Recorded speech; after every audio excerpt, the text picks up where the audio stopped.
విజయవాడకు మెట్రో రైలు మోయలేని భారం అవుతుందని టాక్స్ పేయర్స్ అసోసియేషన్ ఆందోళన వ్యక్తం చేస్తోంది. ఇప్పటి వరకు కేంద్రం రాష్ట్రం చెరో 50% ఖర్చులు భరిస్తూ వచ్చి ఆంధ్రప్రదేశ్ కు వచ్చేటప్పటికీ ఆ తమాషాను 20-20కి చేయడం తెలుగు ప్రజలను మోసం చేయడమేనని వారు ఆగ్రహం వ్యక్తం చేస్తున్నారు. బెజవాడ మెట్రో రైలుపై జెమినీ న్యూస్ ప్రత్యేక కథనం. విజయవాడ నగరం రాజధానిగా మారిన తర్వాత వేగవంతమైన రవాణా వ్యవస్థ అవసరం ఎంతో ఉంది. ఈ నేపథ్యంలో కేంద్రం మెట్రో రైలును మంజూరు చేసింది.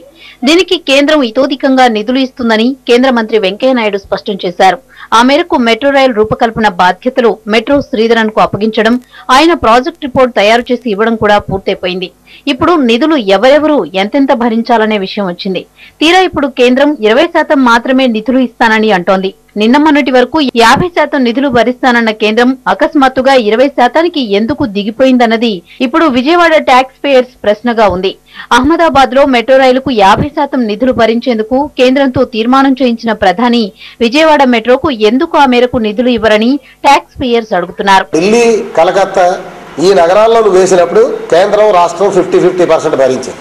ఇవాళ అహ్మదాబాద్లో 50% భరించడానికి మోడీ గవర్నమెంటే తీర్మానం చేసింది. అహ్మదాబాద్లో 50% భరించడం ఏంటి, ఆంధ్రాలో 20% భరించడం ఏంటి?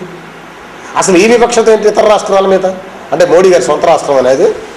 కాబట్టి రాష్ట్రాలన్నిటి మీద కూడా అన్నింటిలో కూడా కేంద్రం రాష్ట్రం 50% భరించాలి. It is a rail project, it is not a road project. మరోపక్క కేవలం 10 కిలోమీటర్ల బందరు రోడ్డులో, మరో 15 కిలోమీటర్లు ఏలూరు రోడ్డులో మెట్రో రైలు నిర్మిస్తే నగరానికి వనగురే ప్రయోజనం ఏమీ లేదని ట్యాక్స్ పేయర్స్ పెదవి విరుస్తున్నారు. బెంజ్ సర్కిల్ వద్ద ఒక్క ఫ్లైఓవర్ నిర్మిస్తే మెట్రో రైలుతో సమానంగా రోడ్డుపైన కూడా ప్రయాణం చేసే అవకాశం ఉందని వారు తేల్చి చెప్తున్నారు. వందలు వేల కోట్లు పెట్టి కట్టే మెట్రో రైలు ప్రాజెక్ట్ విజయవాడ వృద్ధికి ఉపయోగపడేలా చూడాలని ట్యాక్స్ పేయర్స్ కోరుతున్నారు.